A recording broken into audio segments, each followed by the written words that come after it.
말씀의 증검다리라고 하는 작은 신앙집이 있습니다. 여기 실린 이야기 중에 12제자의 이력서라는 글이 있는데요. 한 회사가 신입사원을 뽑기 위해서 예수님의 12제자를 분석한 내용입니다. 이들의 경력과 또 기질, 적성들을 종합해서 컴퓨터에 넣고 분석을 했는데 이런 결과가 나왔습니다. 예수님의 제자 중 야고보와 요한은 자신의 출세만을 위해 사는 매우 이기적인 사람입니다. 그들은 예수님께 영광의 자리를 청탁한 적이 있습니다.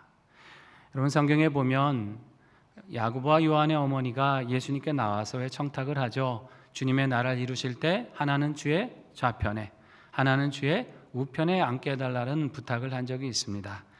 이런 부정한 청탁과 관련된 인물이기 때문에 뽑을 수 없다는 거죠.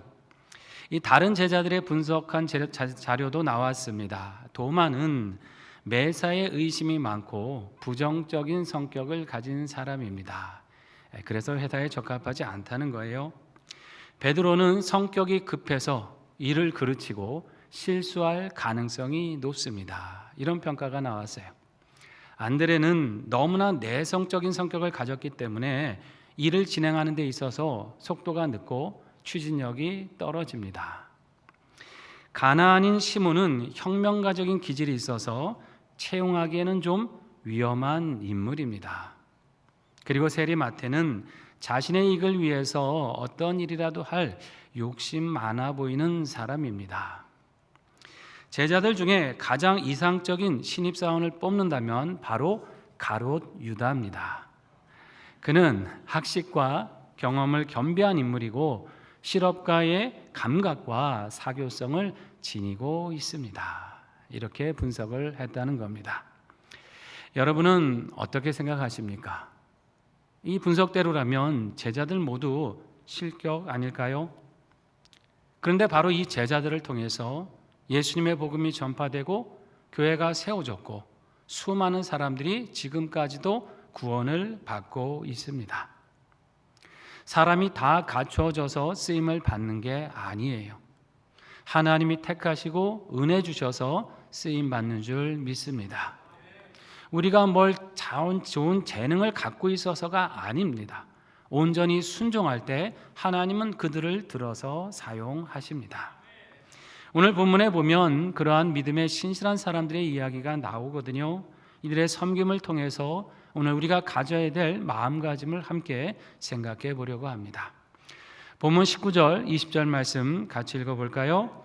내가 네 모델을 속히 너희에게 보내기를 주 안에서 바람은 너희의 사정을 알므로 안위를 받으려 함이니 이는 뜻을 같이 하여 너희 사정을 진실히 생각할 자가 이밖에 내게 없음이라. 아멘. 이 빌립보 교회는 바울이 유럽 지역에서 세운 첫 교회죠.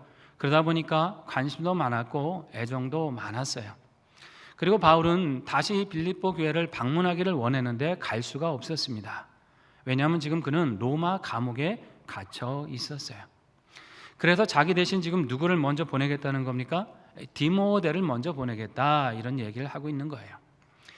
디모데라고 하는 사람은 소아시아 지역, 지금 이제 튀르키예 남부 지역에 있는 루스드라라고 하는 도시에서 살았던 사람이에요. 헬라인 아버지, 유대인 어머니 사이에서 나온 아들이었는데 신앙이 좋았던 외할머니와 그 어머니의 믿음을 이어받아서 살다가 바울을 만나 이제 기독교 신앙을 가지고 그와 함께 전도 여행에 동참한 사람입니다. 지금 누구보다 바울을 잘 아는 사람이고 또 교회의 사정을 잘 아는 사람이 바로 이제 디모데였어요. 자, 바울이 그를 빌립보 교회에 보내려고 하는 중요한 이유가 있죠. 말씀해 보니까 뭐라 그래요? 그를 통해서 무엇을 받으려 함이라고요? 안위를 받으려 함이다라고 말씀합니다. 안위라는 한 것은 몸이 편안하고 마음의 위로를 받는 것을 말씀하는 거 아닙니까? 지금 바울의 마음이 많은 염려와 근심이 있다는 거예요. 그런데 이 디모데를 통해서 그 마음에 위로와 힘을 얻고자 한다, 이런 말씀입니다.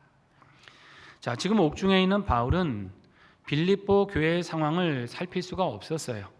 그들이 신앙생활 잘하고 있는지, 혹시 어떤 어려움은 없는지 마음은 쓰이지만 알 길이 없었습니다. 이때 디모데가 그곳을 방문해서 교인들이 신앙생활을 잘하고 있다라는 것을 바울에게 와서 전해주면 바울의 마음이 어떻겠습니까? 염려하던 마음에 위로를 받고 다시 힘을 낼 수 있지 않겠습니까? 또 빌립보 교인들 입장에서도 마찬가지예요. 이들은 바울이 옥에 갇혔다는 소식 때문에 늘 염려하고 근심하는 마음으로 기도했어요. 그런데 디모데가 와서 바울이 고난 가운데도 참 믿음으로 기도하면서 여러분을 위해 중보하고 있다, 이런 소식을 전해주게 되면 교인들 마음이 어떻겠습니까? 근심하고 낙심하다가 다시 소망을 얻고 열심히 신앙생활을 할 힘을 얻게 되지 않겠습니까? 이렇게 서로에게 좋은 소식을 전함으로 안위하는 사람, 그 사람이 바로 이제 디모데였다는 거예요. 여러분, 바로 이런 사람이 교회에 필요한 일꾼일 줄 믿습니다. 우리는 서로를 안위하는 일꾼이 되어야 합니다. 위로하는 소식을 주고 기쁨의 소식을 전해 주어야 돼요. 서로에게 좋은 소식을 전하면서 근심하는 사람에게는 소망을 주고 낙심하는 사람에게는 용기를 주는 안위의 전달자가 되어야 합니다. 그런데 가끔 어떤 교회들을 보면 그렇지 못하는 경우도 있어요. 이쪽에 가서는 저쪽 사람 막 흉을 봐요. 그리고 저쪽에 가서는 또 이쪽 사람에 대해서 막 험담을 합니다. 서로에게 좋은 소식을 전해주면 좋겠는데 좋지 않은 소식을 전하는 사람들이 있어요. 그런가 하면 뭐 우리 교회는 이게 문제고 저게 문제고 하면서 검증도 되지 않은 얘기를 마치 사실처럼 부풀려서 전하면서 교회를 좀 혼란스럽게 하는 사람들도 있죠. 말과 행동이 신중해야 되는데, 그래야 서로에게 위로가 되고 격려가 되는데, 그렇게 신중하지 못한 말과 행실로 열심히 신앙생활하는 사람 마음을 괜히 불안하게 하고 또 낙심케 하는 사람들이 있다는 거예요. 그러면서 전체 공동체를 불신에 빠뜨리고 근심에 잠기게 하는 그런 사람들이 있습니다. 안위의 전달자가 되어야 되는데 갈등의 전달자로 살아가는 것이죠. 여기 안위의 전달자가 되라고 하는 말씀은 뭐 마음에도 없는 좋은 말만 하고 살아라, 이런 얘기가 아닙니다. 이 얘기는 성도와 교회에 대한 애정어린 관심을 가지고 살아야 한다는 말씀입니다. 여러분, 교회는 무엇입니까? 우리 성도의 모임은 무엇이에요? 우리가 좋아서 세상 기호에 따라 우리 취미에 따라 모인 동호회 같은 모임이 아닙니다. 교회는 우리 예수님이 그 보혈로 피 흘려 만드신 사신 값지고 값진 너무나 귀한 신앙 공동체입니다. 우리 한 사람을 이 공동체에 불러줬다는 사실을 우리는 감사할 수 있어야 되는 것이죠. 뿐만 아니라 이렇게 감사하면서 서로를 대함에 있어서도 사랑과 존중을 가지고 대해야 한다는 말씀이에요. 우리 한 사람 한 사람을 불러주시기 위해서 우리 예수님이 어떤 희생을 치르셨는가를 우리는 늘 기억하며 대해야 된다는 거죠. 그렇기 때문에 지금 내가 하는 말이 우리 신앙의 공동체를 유익하게 하는 말인지, 서로를 위로하고 격려하며 세워가는 그런 역할을 내가 하고 있는지 우리는 늘 우리 자신을 살펴야 되는 것이에요. 별거 아닌 것을 뭐 대단한 일이랑 떠들고 무슨 일 있나, 뭐 누가 다투나 호기심 가득해서 막 파헤치면서 여기저기 퍼나르는 그런 신앙이 되어서는 안 된다는 것이에요. 오히려 어떻게 합니까? 서로를 화목하게 하고 서로를 좋은 말과 좋은 본으로 권면하면서 치유하고 위로하는 사람이 되어야 돼요. 그럴 때 공동체 안에 있던 오해가 있다면 사라지게 되는 것이고 갈등이 있다면 치유가 된다는 것입니다. 이처럼 우리는 서로에게 좋은 점을 보고 그것을 알리는 선한 메신저가 되어야 될 줄로 믿습니다. 여러분, 잘하는 사람 있으면 마음껏 칭찬하세요. 얼마나 귀한 일입니까? 괜히 시샘하며 깎아내리지 말고 정말 훌륭하다고 하나님 보시기에 얼마나 기뻐하시겠냐고 칭찬하시기 바랍니다. 부족한 사람이 있으면 격려를 아끼지 말아야 됩니다. 서로에게서 좋은 점을 배우고 그 좋은 점을 나눌 수 있어야 되는 거예요. 그것이 여러분 교회를 사랑하는 것이고 성도를 사랑하는 길인 거예요. 이처럼 교회와 성도에 대한 깊은 애정을 가지고 서로에게 좋은 소식을 전하는 안위의 사람으로 살아가실 수 있기를 바랍니다. 또 우리는 어떤 일꾼이 되어야 될까요? 마음을 같이 하는 일꾼이 되어야 합니다. 본문 21절과 22절 말씀인데요. 같이 읽어봅니다. 그들이 다 자기를 구하고 그리스도 예수의 일을 구하지 아니하되 디모데의 연단을 너희가 안 하니 자식이 아버지에게 함같이 나와 함께 복음을 위하여 수고하였느니라. 아멘. 이 하나님의 일은 특별히 어떤 탁월한 능력을 가진 사람이 혼자 이끌어 가는 것이 아닙니다. 하나님이 택하시고 세우신 모든 사람이 함께 협력하면서 주님의 일을 이루어 가는 것이에요. 이럴 때 중요한 게 무엇입니까? 마음을 같이 하는 것이죠. 뜻을 함께 하는 거예요. 세상에서 동업을 하려고 하더라도 여러분 마음이 맞아야 되잖아요. 뭐 이 사람 이 생각하고 있고 이 사람은 이쪽으로 가려고 하고 있으면 그 일이 제대로 되겠습니까? 이 마음을 맞춰 간다는 게 중요하죠. 교회에선 더더욱 마찬가지예요. 예수님이 맡기신 일을 우리는 어떻게 잘 감당할 수 있을까? 어떻게 하면 주님이 기뻐하시는 교회가 될까? 여기에 우리는 마음을 함께 맞춰 가야 합니다. 이 본문의 말씀을 보다 보면 바울이 이 점에서 좀 어려움도 많이 겪었던 것 같습니다. 처음에는 같은 마음으로 헌신하는 동역자들이 있었는데 갈수록 이제 자기의 일을 구하면서 바울을 떠나가는 사람들도 있었어요. 이 바울이 말년에 쓴 서신 디모데후서를 보면 거기 1장에 보면 그런 고백을 합니다. 아시아에 있는 모든 사람이 나를 버린 일을 네가 안 하니 그 중에는 부겔로와 허모게네도 있느니라. 그러니까 마지막에 디모데에게 소식을 전하면서 아시아에 함께 사역하던 많은 사람이 나를 버리고 떠나갔다. 이런 안타까운 고백을 하는 것이죠. 분명히 같은 마음으로 시작했고 한 마음으로 주님의 일을 시작했는데 왜 달라졌을까요? 아마 가면서 그들은 고민이 되었을 겁니다. 바울이 함께 따라다니면 이 영광의, 이 복음을 전하는 영광의 기쁨만 누릴 줄 알았는데 가만히 보니까 그게 아니거든요.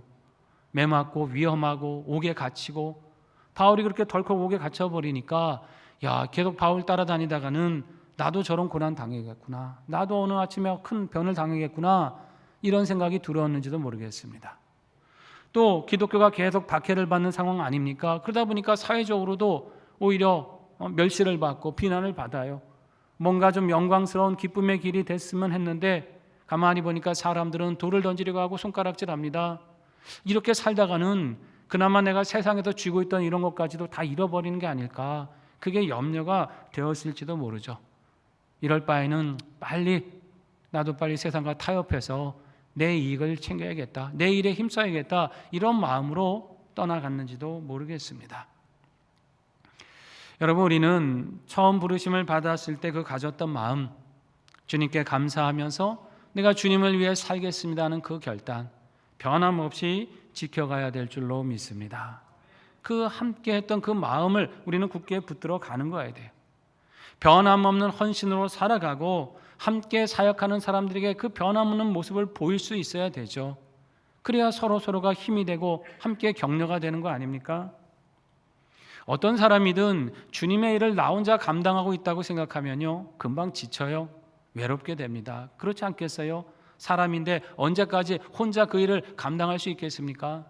그러나 같은 마음을 품은 사람이 내 곁에 한두 명이라도 있다라고 확신이 되면 어떻습니까? 다시 용기가 나죠. 다시 힘을 내게 되는 거예요. 하나님의 일은 이렇게 함께 마음을 모아서 이루어 가는 것입니다. 혼자 하는 게 아니에요. 여러분, 항상 어떤 모임이든 어떤 사역이든 함께 했을 때 서로의 마음을 같이 하는데 힘쓰시기를 바랍니다. 리더가 이끌어가고자 하는 방향이 있을 때 이 방향이 어디인가 함께 나누고 공유하면서 마음을 맞추며 수고해야 되는 거예요. 내 뜻과 다르다고 비협조적으로 한다든지 다른 방향으로 엉뚱하게 이끌어 가려고 해서는 안 되는 것입니다. 우리가 마음을 같이 해서 그 하나님의 뜻을 이루어 갈 때 하나님께서는 우리를 선한 길로 인도해 주시고 그 사역에 풍성한 열매를 맺게 하여 주실 것입니다. 우리 가운데도 보면 먼저 부르심을 받은 일꾼들이 많이 계시죠. 우리 교회는 장로님들도 계시고 안수 집사님들도 계시고 또 많은 권사님들이 계십니다. 수고를 참 많이 감당해 오셨어요. 우리 먼저 직분을 받은 분들은 믿음의 후배들에게 주장하는 자세가 아니라 겸손한 자세로 헌신과 섬김의 본을 보여주셔야 합니다. 그래서 믿음의 후배들이 볼 때 하나님의 일은 저런 자세로 감당하는 것이구나, 우리가 마음을 함께해서 감당해야 되구나, 이 좋은 신앙의 본을 보여주셔야 돼요. 그래야 후배들이 기쁨으로 그 발자취를 잘 따라올 수 있습니다. 또 새롭게 부름받은 일꾼들은 기억하실 일이 있죠. 먼저 헌신하고 수고하신 분들을 존중하는 마음으로, 마음을 같이 해서 교회의 사역들을 감당하셔야 됩니다. 내 생각엔 이게 맞는데 왜 꼭 저런 방식으로 하느냐, 다른 교회는 이렇게 하던데 왜 우리 교회는 이렇게 하느냐, 이런 식으로 판단하고 불평하고 하는 게 아니에요. 그렇게 해왔던 과정들이 있고 이렇게 해왔던 그 모든 길들을 존중하면서 함께 교회가 나가고자 하는 방향으로 그 마음과 뜻을 맞춰 가셔야 되는 거예요. 그렇게 서로를 배려하고 존중하는 마음으로 수고할 때 하나님의 교회가 든든하게 서게 되는 것입니다. 이처럼 마음을 같이 하고 서로가 끌어주고 따라가면서 우리 하나님 세우신 교회를 건강히 세워가시는 일꾼들이 되시기를 바랍니다. 또 본문을 통해 배우게 되는 일꾼의 모습이 있는데요, 그것은 끝까지 충성하는 일꾼이 되어야 한다는 사실입니다. 본문 25절 말씀 함께 읽겠습니다.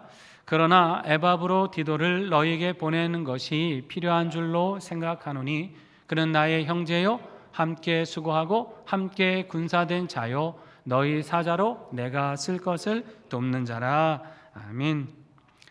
여기 디모데 말고 또 한 명의 인물이 나오죠. 에바브로디도라고 하는 사람이 나오는데요, 그는 빌립보 교회가 바울을 위해서 이제 파송한 사람입니다.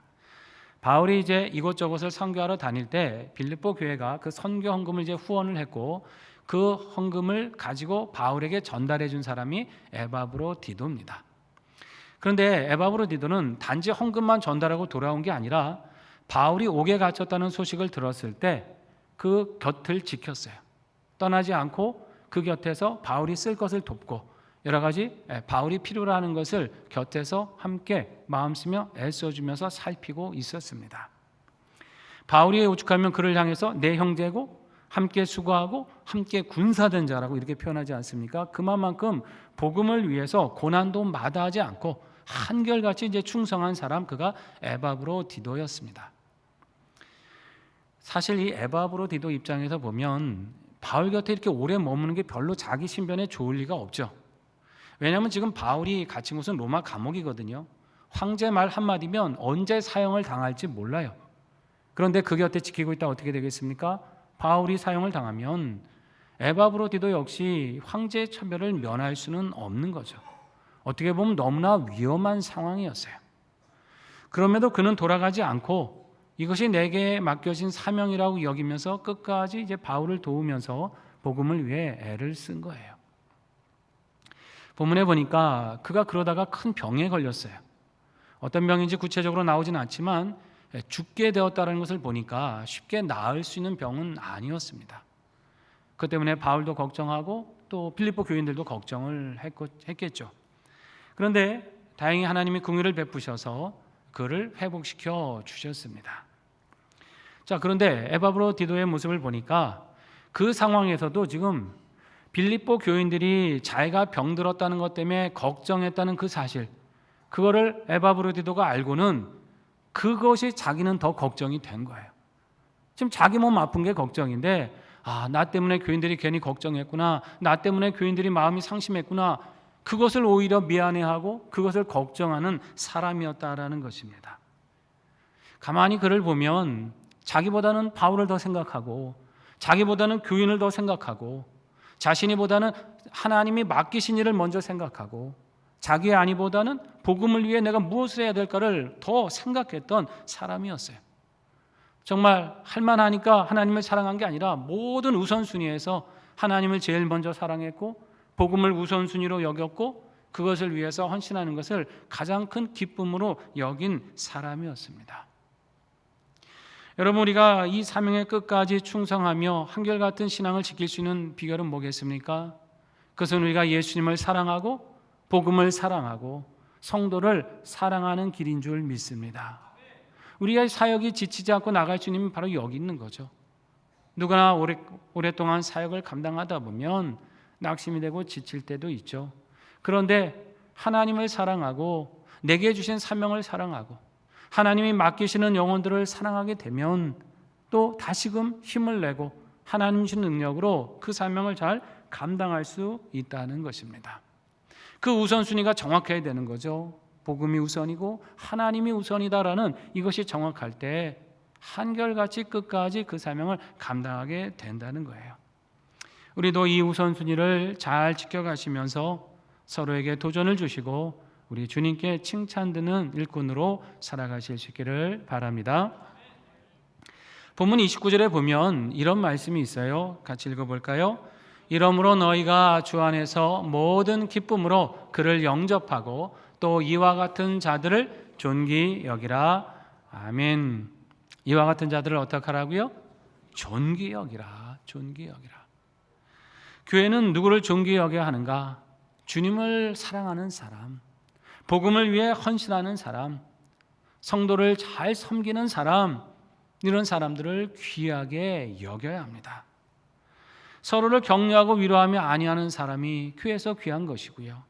같은 마음을 품고 주님을 위해 한결같이 수고하는 사람이 귀한 것이고 맡기신 사명을 정말 끝까지 감당하는 충성스러운 일꾼이 교회에서는 귀한 분들이에요.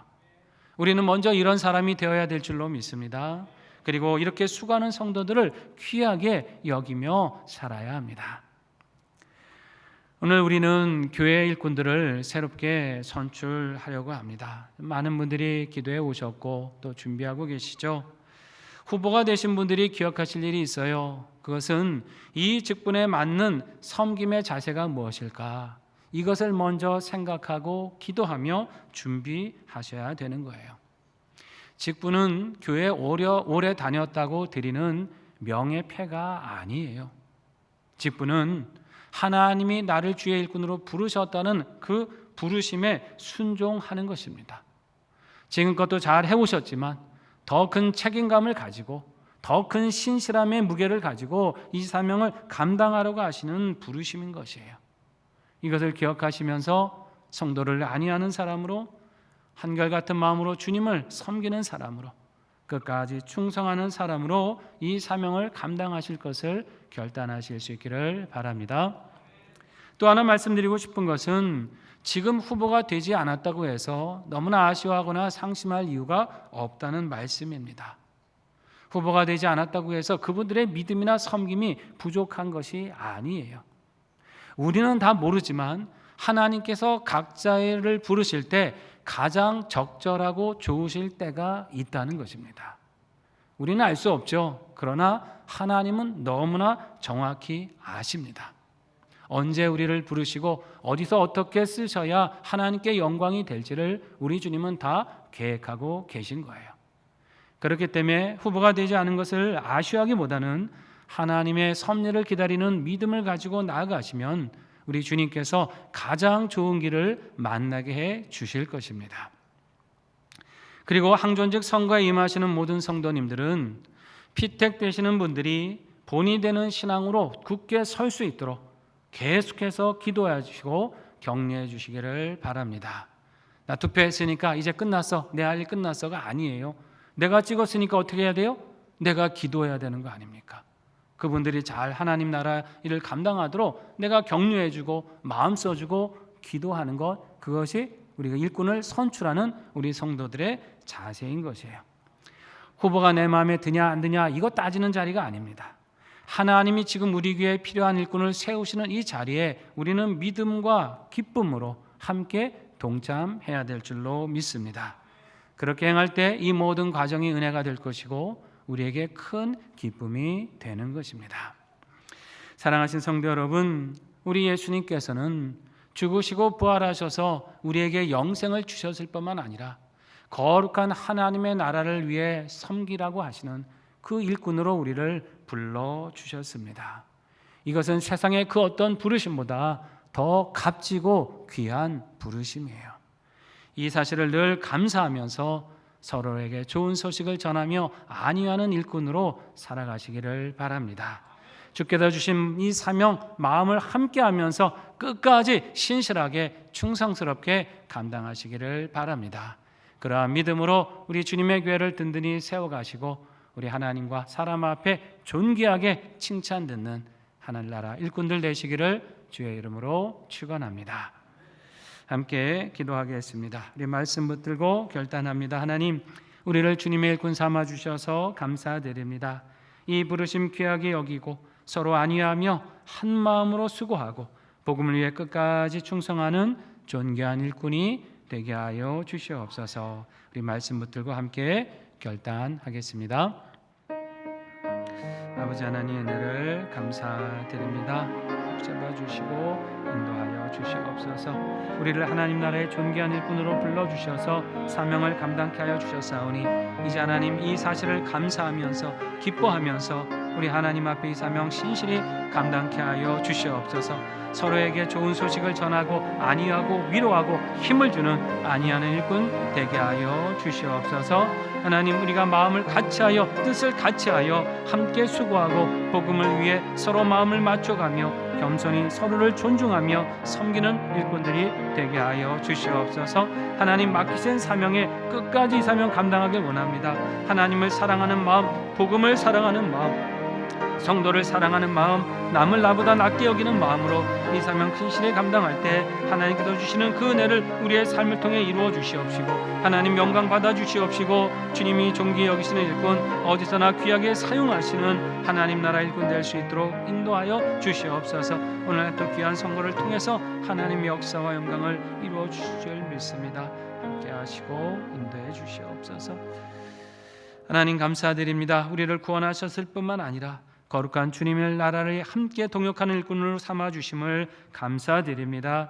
이 부르심 귀하게 여기고 서로 안위하며 한 마음 한 뜻으로 수고하며 복음을 위해 끝까지 신실히 충성하는 존귀한 일꾼으로 살아가게 하여 주시옵소서. 예수님의 이름으로 기도드립니다. 아멘.